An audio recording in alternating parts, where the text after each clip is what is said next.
I saw an interesting article. I wanted to share with you some of the tidbits from this. It's a story that looks at the top 10 bad habits, a list of the 20 worst habits to have in the workplace. Some of these are obvious that I think you would know not to do them, but I just wanted to share with you. These were compiled by a researcher. I'll share with you a link. It is narrowed down to the top 10 things, negative habits that get people into trouble in the workforce. In 10th place, procrastinating. If you don't do your work on time, you're waiting till the last minute, that is a serious problem. It impairs, gives people the sense that you have impaired judgment. Procrastination is a bad one.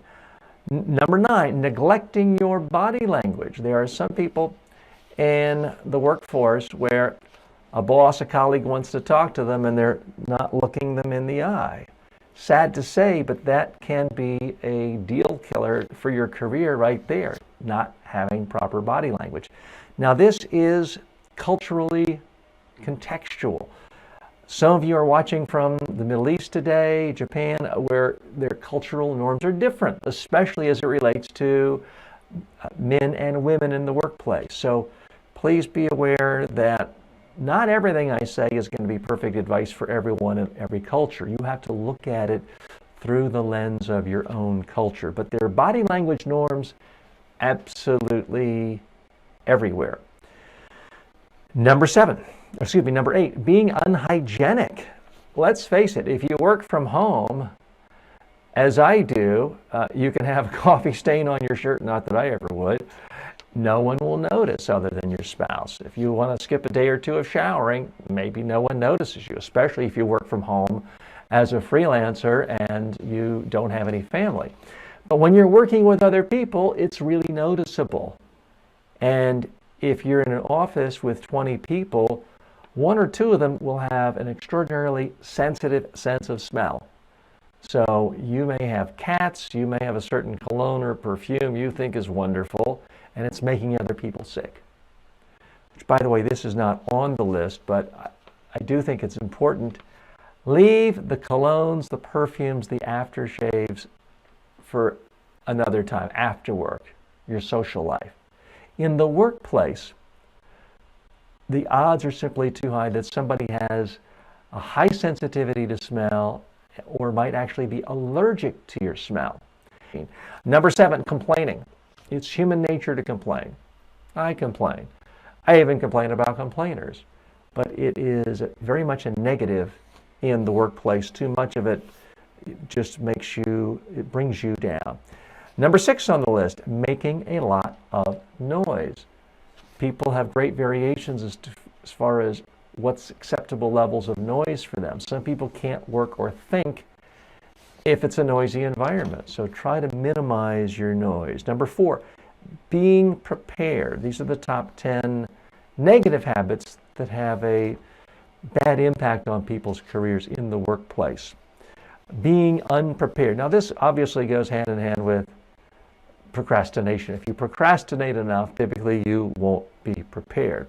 Number 3, going into work when you're sick. Now, I can relate to this because I'm someone who likes to pride himself. I never get sick.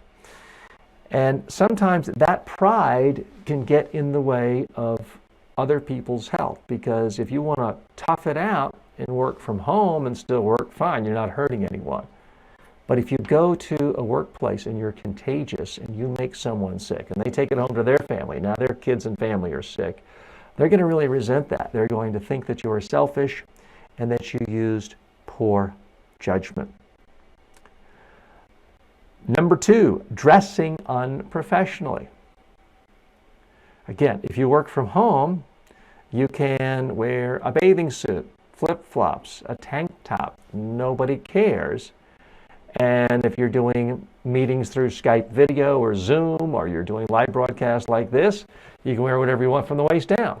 Now, today I'm wearing warm-up pants and tennis shoes, but there are some days, certainly when it's warm weather, I'm just wearing a bathing suit. I wouldn't show up to a client's office or a place of work in a bathing suit, but I can do that working from home. Realize the difference between work and home.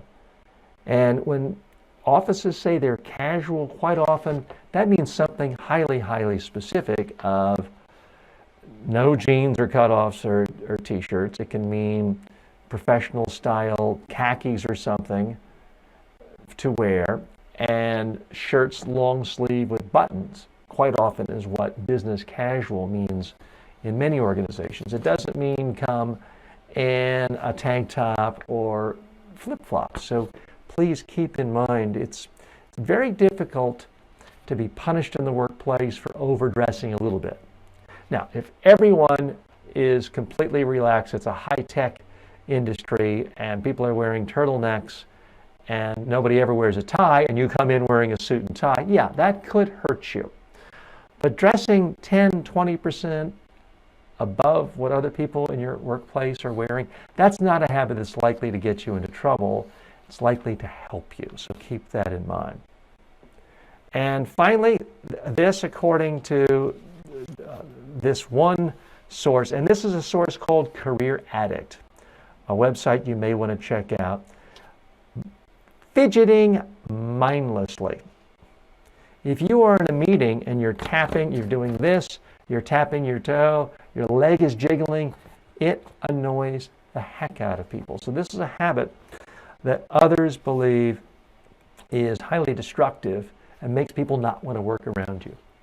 If people don't want to work around you, it's easier to see your career options narrowing and narrowing and narrowing, and that's not good. So everyone has some bad habits. One of these days on the show, we'll bring in my wife. She's a little more camera shy, but we'll bring her in and she could perhaps give you a list of my annoying habits. Everyone has some annoying habits. But the fewer we have, and the more we're aware of them at certain contexts, like the workplace, the more we can try to minimize them so they don't harm our career.